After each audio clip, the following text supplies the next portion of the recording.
no era vista como un pecado, sino después se convierte en algo malo, en un pecado y algo de lo que no se habla. Nuestros padres consideraban que eso no se hablaba. De nada nos sirve estar sumando y sumando tantas niñas y niñas embarazadas o muertas, porque es un riesgo a los 10 años salir embarazada. Esa es una deuda que tiene esta sociedad. O sea, esta sociedad debería de decirle al señor Estado, haga algo, y en lugar de eso tenemos legisladores que están legislando en contra de la educación integral en sexualidad, ¿verdad? Ideología de género no existe. Cada año en Guatemala los embarazos en niñas y adolescentes van en aumento, y lo mismo ocurre con las infecciones de transmisión sexual. Esto se debe en gran parte, según los expertos, a la falta de una educación integral en sexualidad. Hoy, en Pasa la Voz, estaremos hablando sobre este tema con la diputada Olga Villalta de la Comisión de la Mujer del Congreso de la República de Guatemala.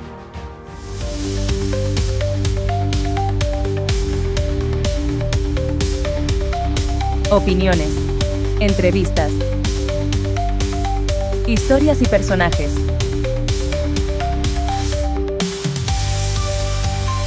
Desde el Centro Histórico de Ciudad de Guatemala, este es Pasa la Voz, el podcast.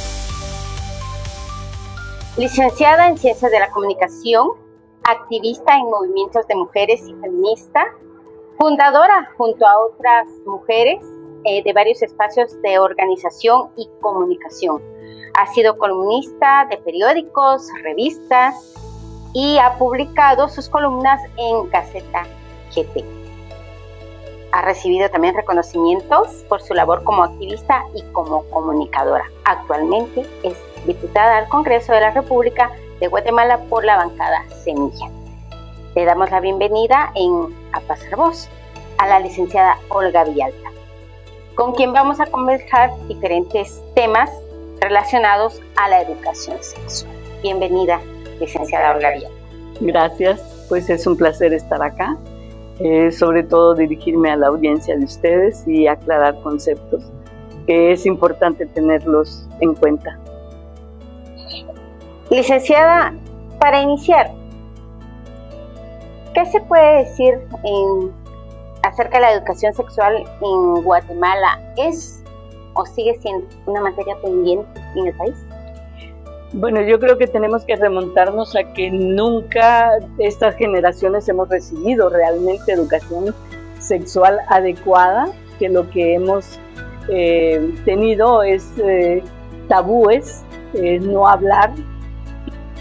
Nuestros padres consideraban que eso no se hablaba, que se aprendía como por olfato, y no es así. O sea, siempre hago la analogía de que si quieres hacer una silla tienes que aprender carpintería, ¿no? Entonces igual, para ejercer nuestra sexualidad es la cultura la que nos ha influido, y en este sentido hay una cultura judeocristiana que pues de alguna manera lo convirtió en pecado, ¿no? El ejercicio de la sexualidad. Y lo concibe solo como para la procreación. Entonces eso ha limitado que efectivamente se dé una educación integral de manera adecuada, del manejo de emociones, del manejo de tu cuerpo, del respeto a tu cuerpo, etcétera, ¿no?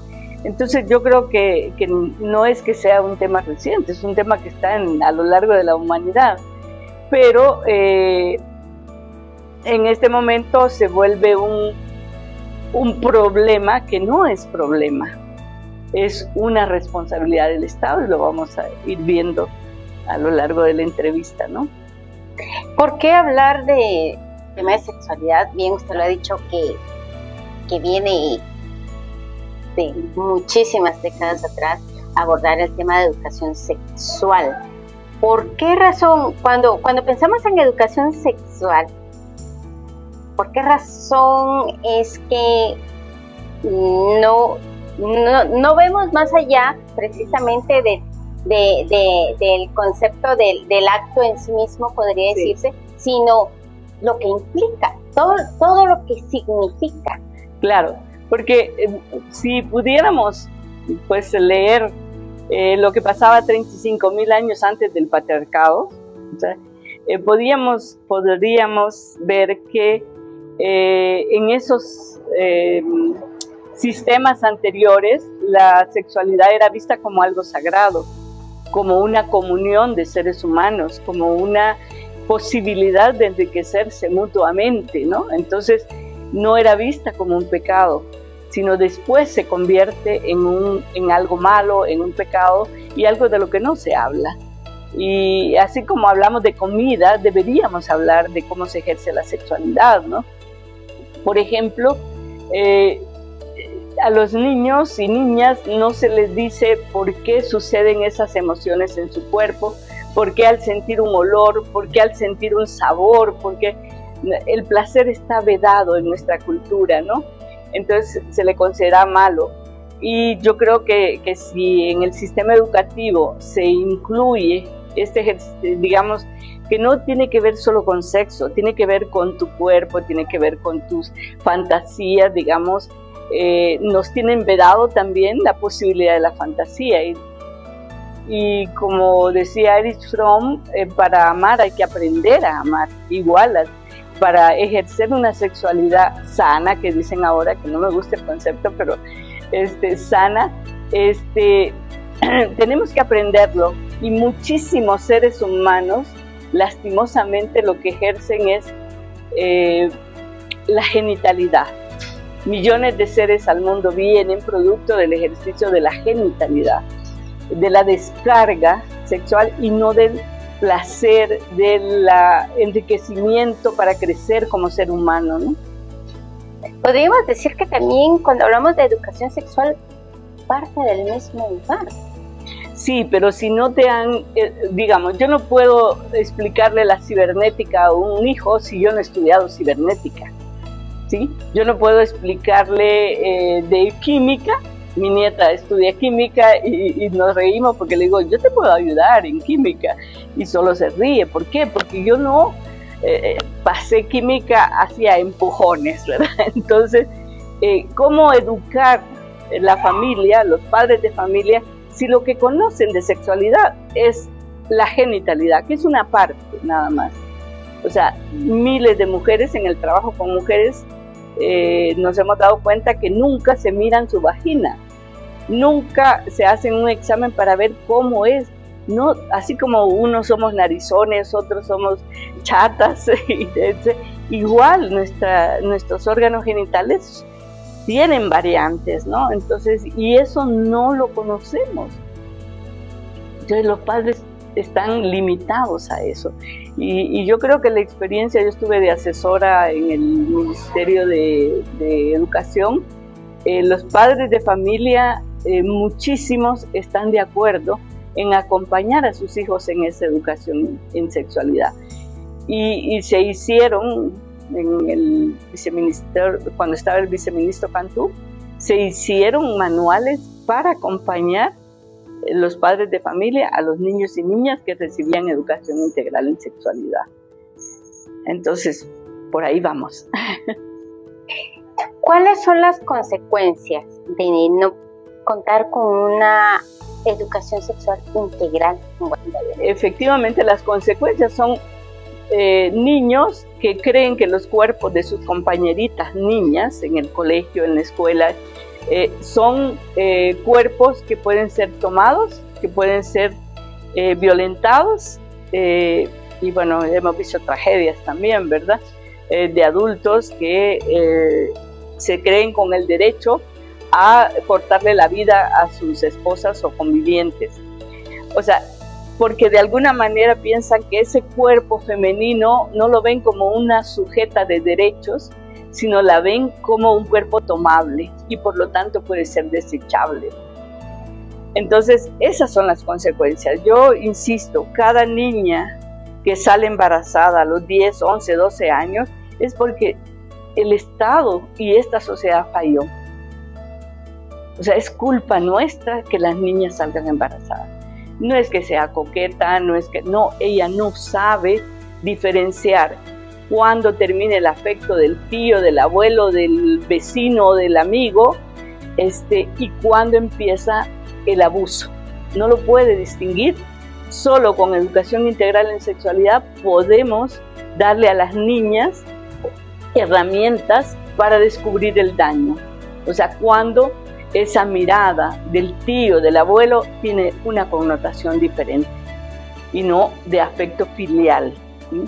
Entonces, creo que esas son las consecuencias. De nada nos sirve estar sumando tantas niñas y niñas embarazadas o muertas, porque es un riesgo a los 10 años salir embarazada.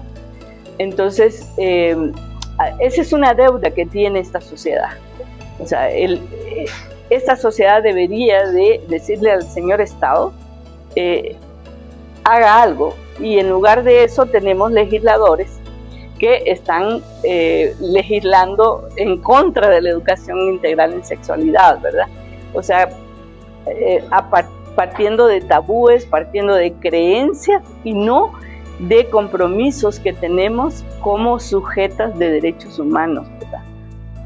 Ciertamente las niñas son las más afectadas al no contar con una educación sexual, pero la educación sexual debe ser para todos.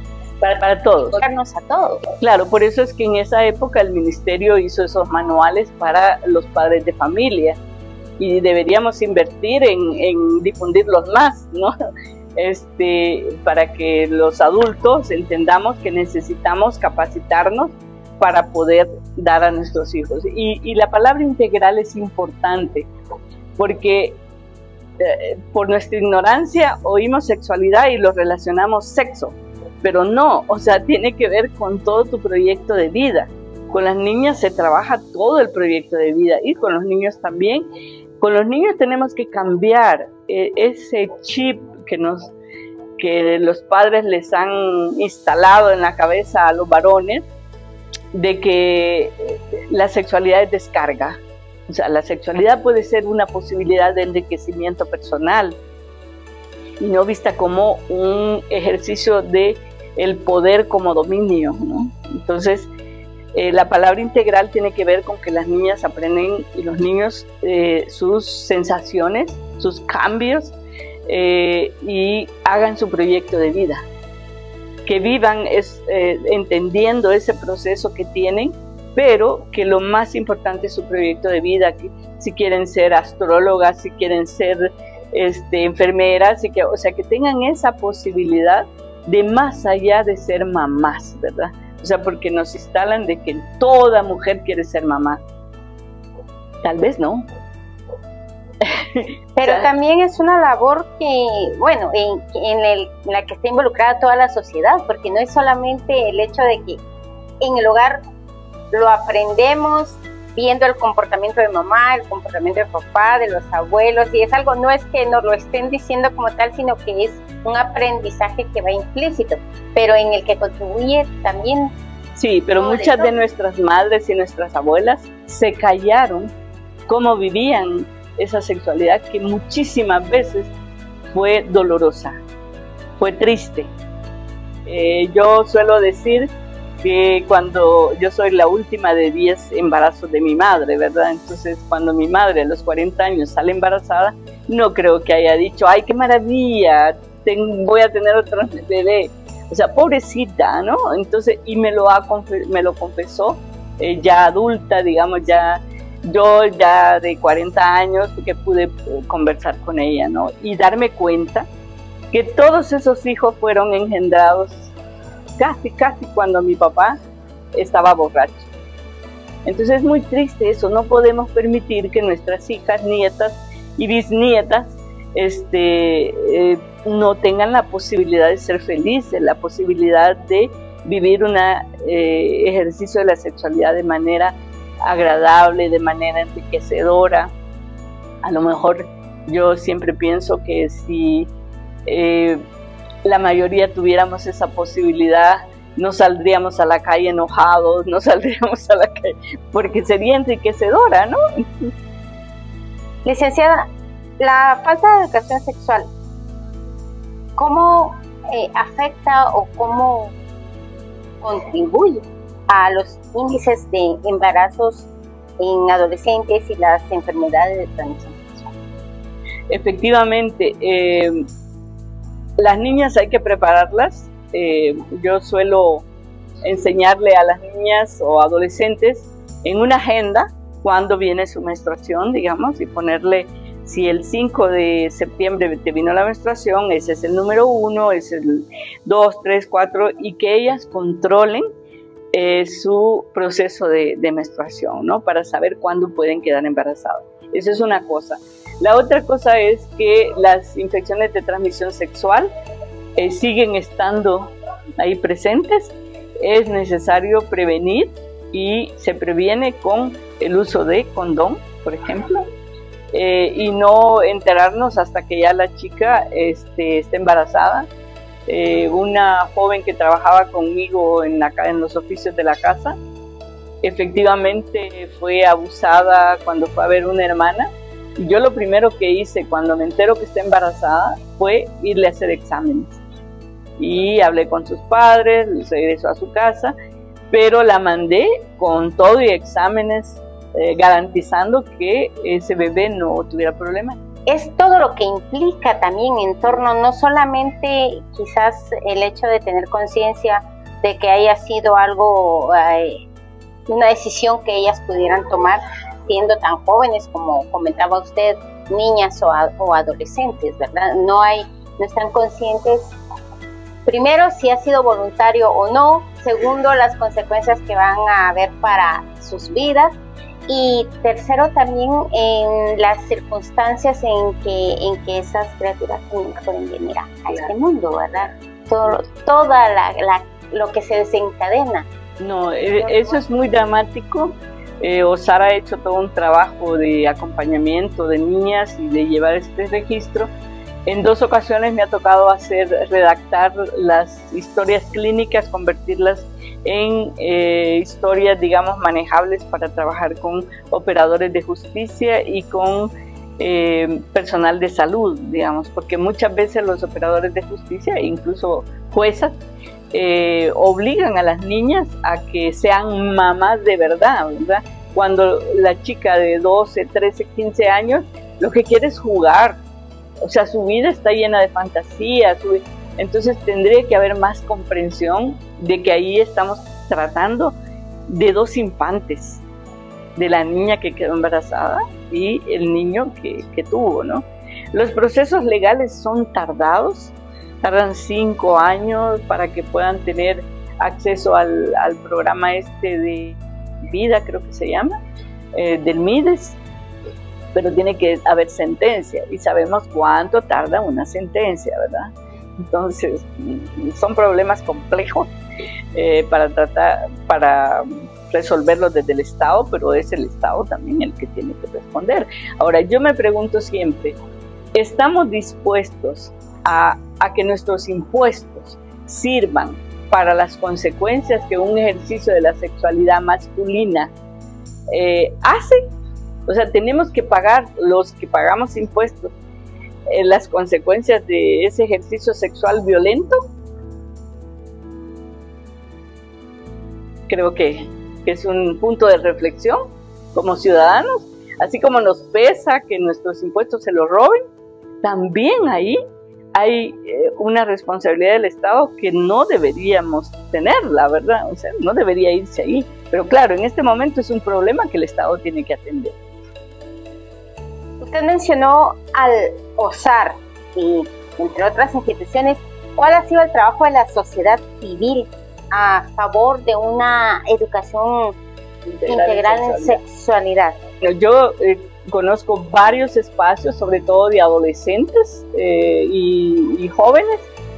He participado en muchísimos talleres con jóvenes de cómo, sobre todo por ser comunicadora, cómo mandar los mensajes hacia la sociedad, ¿verdad?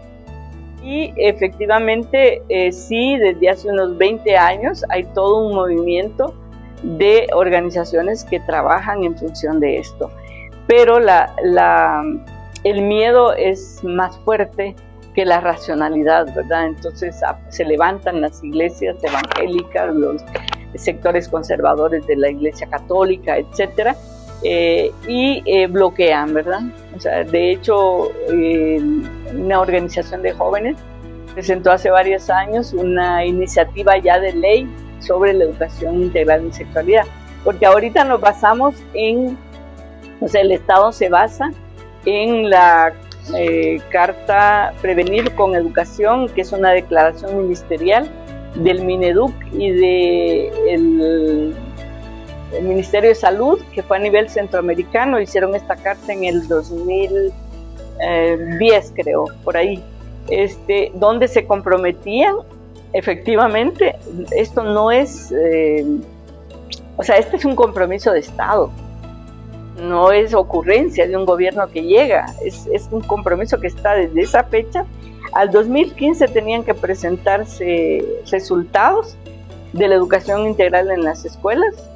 Quizá lo que más funcionó en esos años fue salud, con los espacios amigables y todo esto. Pero, digamos, esto se volvió a ratificar, entonces sigue vigente. Sí, los legisladores no buscan información, si sus asesores no se informan previo a hacer una iniciativa de ley, estamos muy mal, porque estos son compromisos de Estado. Y con la CEDAW también hay recomendaciones de la CEDAW a lo largo de los años donde insisten en estos temas, ¿no? Bueno, hemos tocado quizás muy brevemente las razones o las causas, pero ¿por qué tanta resistencia? ¿Por qué ese miedo a que haya educación integral sobre este tema? Por ignorancia, creo yo, porque si tú accedes a la información, y la información es poder, ¿verdad? Te das cuenta que esto no es dañino para la sociedad. Al contrario, yo pregunté en una visita que hicimos a Chiquimula, estaban líderes y lideresas ahí, y les pregunté, ¿quién de ustedes quiere que su hija a los 12 años salga embarazada? Por supuesto que nadie. Entonces, bueno, pero viene la otra carga de que no, que sexualidad es sexo. No, la educación integral en sexualidad es ayudar a niñas y niños, lo repito, a construir su proyecto de vida, gozar de una sexualidad sana, etcétera, ¿no? Entonces, ¿por qué el miedo? El miedo tiene que ver con pérdida de poderes. El padre de familia puede sentir que pierde poder.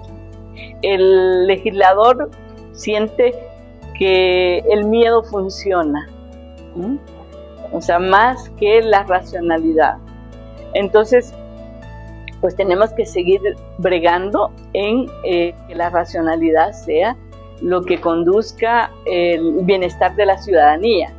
Entender que nosotros no, en este caso como legisladora, entiendo que no estoy legislando para la feligresía de la religión que yo profese, sino se está legislando para la ciudadanía.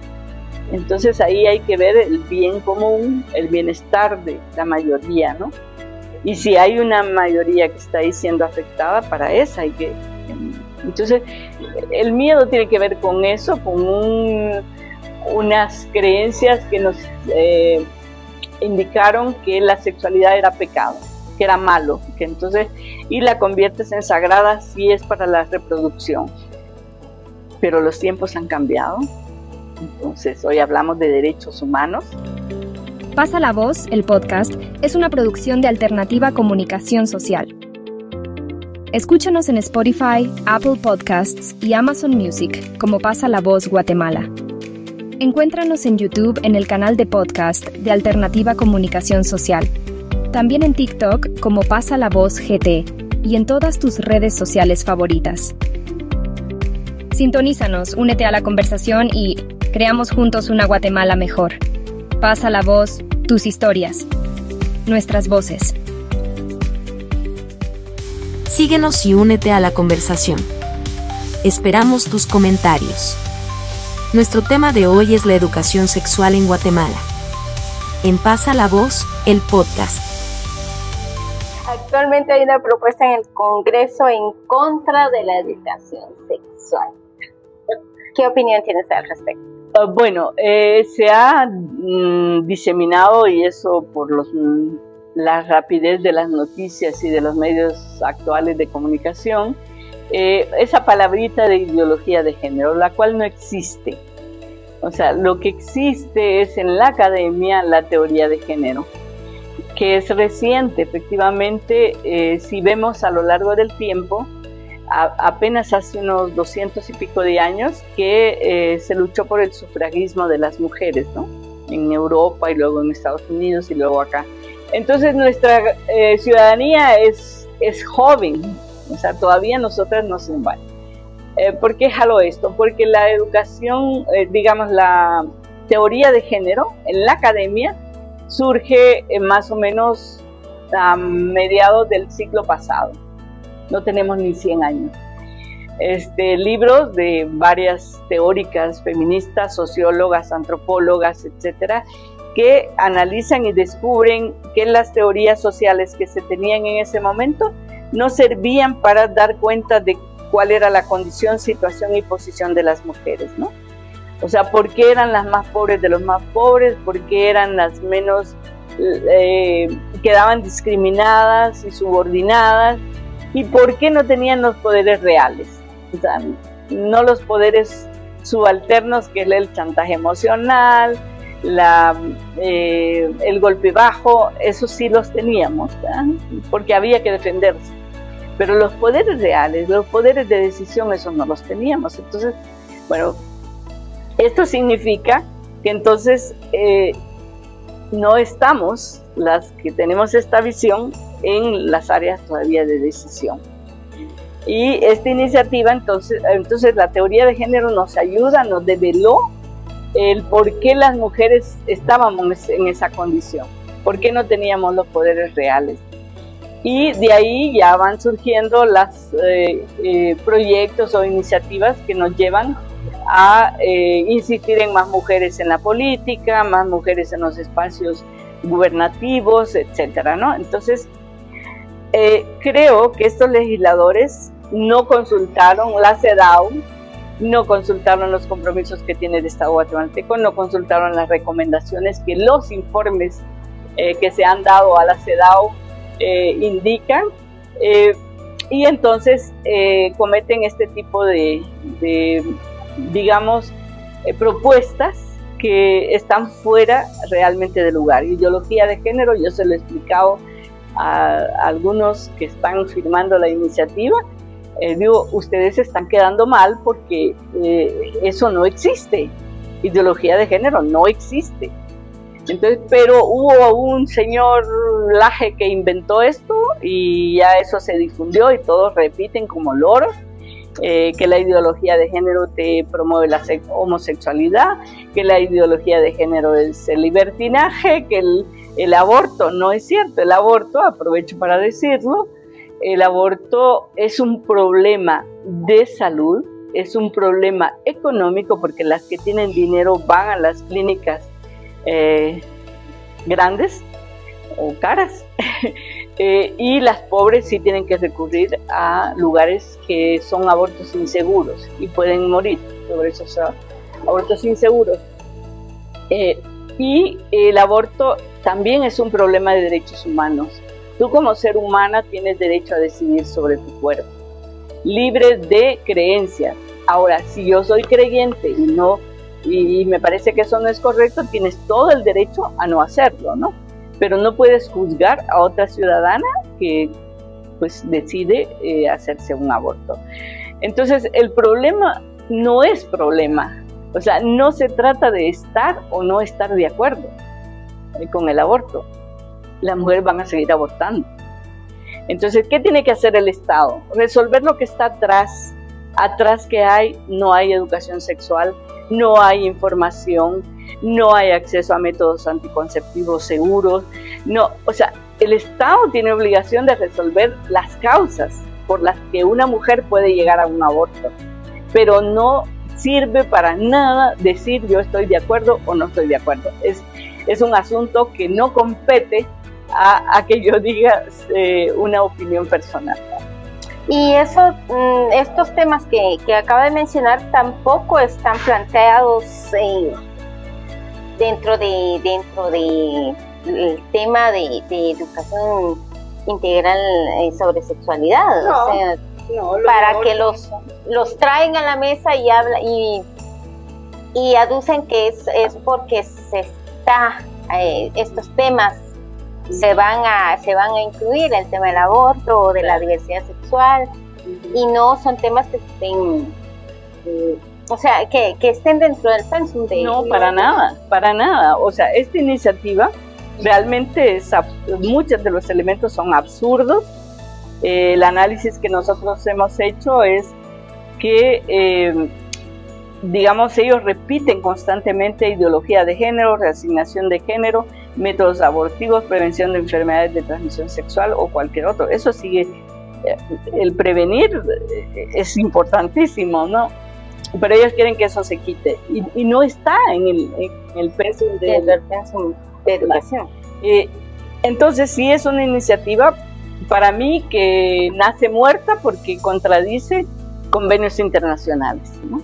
Entonces, y ahí sí que las abogadas son las que, yo no soy abogada, pero las abogadas son las que tienen mucho que decir en cuanto al control de convencionalidad, ¿no? De que sí, cada iniciativa de ley tiene que pasar por ese tamiz, ¿no? Y ellos no toman en cuenta eso. Entonces yo creo que es una iniciativa que a lo mejor pueden hacer mucha bulla y efectivamente mucha gente católica o evangélica cree que las prohibiciones son necesarias en esta sociedad porque tenemos una visión penalista, ¿verdad? A los niños no hay que decirles, hay que prohibir. Y de hecho uno de los planteamientos es prohibitivo, ¿verdad? O sea, prohíbe en lugar de una legislación basada en la promoción del ser humano, y vernos como personas bobas que necesitamos prohibiciones. Entonces eso es muy grave, creo yo, en términos generales, pero sí ya estamos haciendo el análisis punto por punto. Interesante, muy interesante esta parte, licenciada. Y ya anteriormente se ha pretendido también abordar en legislaciones anteriores, ¿verdad? Aprobar leyes similares como la ley de la familia. Sí, por ejemplo, no decían las familias, sino que la familia. ¿Por qué? Porque hay una visión judeocristiana del papá, mamá y hijitos, ¿verdad?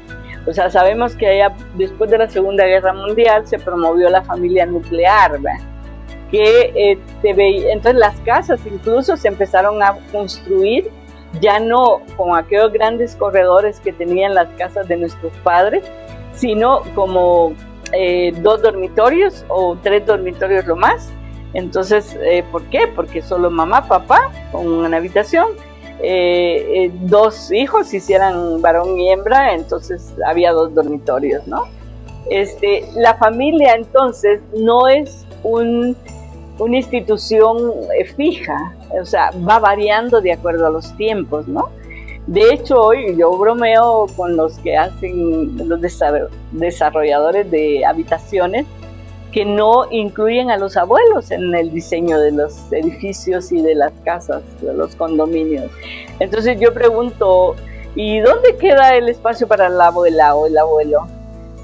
En el segundo nivel podríamos hacer esto. Y entonces yo les digo, ¿se da cuenta que los abuelos tienen problemas con las rodillas? Entonces no pueden subir al segundo nivel, ¿verdad? O sea, cómo las sociedades van cambiando y tenemos que estar siempre insistiendo en los derechos humanos, ¿no? O sea, los derechos está bien, hoy usted quiere construir esas casas así, pero acuérdese que hay una población de tercera edad que necesita condiciones favorables para vivir, ¿verdad? Entonces, bueno, en otros lugares yo he conocido, digamos, propuestas habitacionales que sí incluyen en el primer nivel el espacio para los abuelos, ¿verdad? Entonces, todavía, pero es mínimo. Sí, como usted dice, todo va cambiando, ¿verdad? Y puede hacer que quizás las cosas que no deberían de cambiar o que debería resaltarse es el respeto mutuo, porque también es parte de poder desarrollarnos como seres humanos, hombres y mujeres, para alcanzar nuestras metas, nuestros sueños o lo que nosotros queramos realizar. Licenciada, ¿cuáles son las propuestas que usted, su bancada y la comisión en la que se encuentra usted están promoviendo actualmente en el Congreso respecto al tema de... Bueno,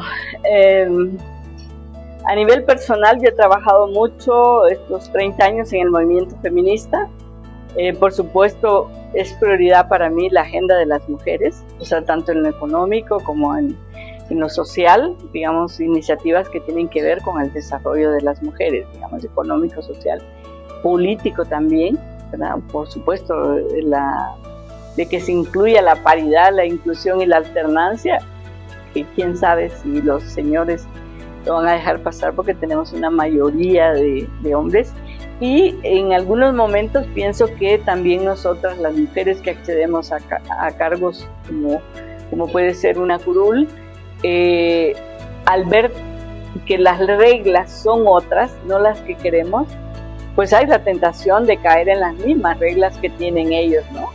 Entonces, está difícil, digamos, ese cambio de cultura política, digamos, o sea, hasta ahora el ejercicio de la política está diseñada para seres humanos masculinos, o sea, para personas que no tienen compromisos con bebés, personas que no tienen compromisos familiares, digamos, que pueden decidir sobre los bienes económicos de la familia, ¿no? Arriesgar los bienes para una candidatura. Entonces, ese diseño sigue siendo muy difícil para nosotras las mujeres. Pero como yo provengo del movimiento de mujeres, por supuesto que es mi prioridad, ¿no? Y derechos sexuales y derechos reproductivos es una mala palabra para los diputados actuales, sin embargo son mis temas, que es el de educación integral en sexualidad, digamos, hay como 11 derechos que digamos que todavía no se van cumplido, que es la posibilidad de tener métodos anticonceptivos modernos y naturales, digamos, o sea, que incluyan. Hay varias cosas pendientes. Mi agenda posiblemente este año no suba mucho porque efectivamente la correlación de fuerzas en el Congreso es muy fuerte a favor de lo conservador. Tenemos ahí una presidenta del foro y de la comisión y otra de la Comisión de la Mujer que firmaron esta iniciativa que es regresiva en derechos humanos, ¿no? Entonces no podemos decir que contamos con las 32 mujeres porque pues la mayoría se tiene una agenda de partido, ¿no? Entonces se responde a la agenda, a las prioridades del partido. Así es la política actual, ¿verdad? Entonces, pero de todas maneras, aunque se nade contracorriente, hay que seguirlo trabajando. Bien, muchas gracias, licenciada. ¿Un mensaje final que usted quisiera darnos sobre el tema de educación integral en sexualidad? Bueno, a los padres de familia, sobre todo, que pueden ver este programa, yo les indicaría que si ustedes de veras quieren a sus hijas y hijos, permitan y apoyen e impulsen la educación integral en sexualidad en el sistema educativo. Ya se han presentado, digamos, personajes exigiéndole a la ministra que no lo haga, pero efectivamente la comunidad educativa puede ayudar mucho para proteger a sus hijas y hijos, para que los niños ya no sean violentos. Nadie, creo yo, quiere un hijo abusador o quiere un hijo en el extremo criminal porque no supo manejar sus emociones y entonces la mata. Creo que ninguno queremos que nuestro hijo sea un criminal, no queremos que nuestras hijas queden sin estudios porque a los 12, 15 años salieron embarazadas. sino que queremos que sean químicas, biólogas, que sean expertas en marketing, comunicadoras, etcétera, que tengan un mundo de posibilidades de crecimiento personal. Entonces yo creo que dejemos esa idea de que la educación sexual es homosexualidad, es cambio de sexo. No, es apoyo para que las niñas y niños construyan su proyecto de vida. Muchísimas gracias, licenciada Olga Villalta. Estaremos siguiendo de cerca su trabajo legislativo y a ustedes esperamos seguir conversando de estos temas que son muy importantes para el desarrollo de nuestro país. Escúchennos en Spotify como Pasa la Voz Guatemala y síganos en nuestras redes sociales como Pasa la Voz y Alternativa Comunicación Social. Soy Karin Koch y nos vemos y escuchamos en otro episodio de Pasa la Voz.